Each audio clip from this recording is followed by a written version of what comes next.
Welcome to Backyard Effects, the DIY special effects show with heart. And brains! Now our first recipe for brains is going to be the easiest. Go to your local food emporium and buy a big bushel of cauliflower and a bunch of red food coloring. Take it home and strip off all that green leafy stuff from your cauliflower and soak it in a mix of water and red food coloring for about 2 hours. When you're done, you're going to get something that looks like this.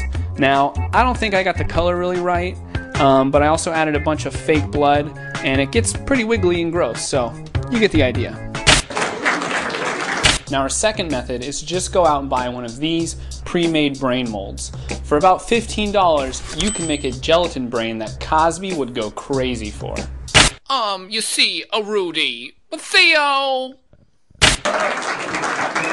Now our third recipe for brainy goodness is my own personal design, so I think it's the best, but we'll see. You need newspaper, a loaf of cheap white bread, and wood glue. Super time lapse! The first thing you're going to want to do is make a basic brain form out of newspaper and tape. Then, add some color to your glue with paint. Now the key to our bread and glue cranium is this. Good old-fashioned white sandwich bread. Now this stuff is so soft that after you take the crust off, you can squeeze it and sculpt it and really get any shape you want.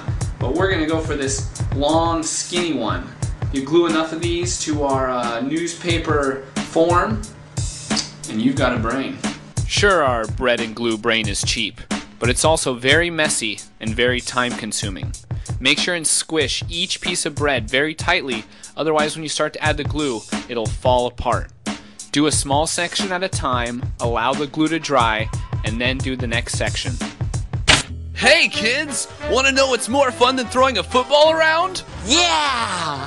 Throwing a real human brain around!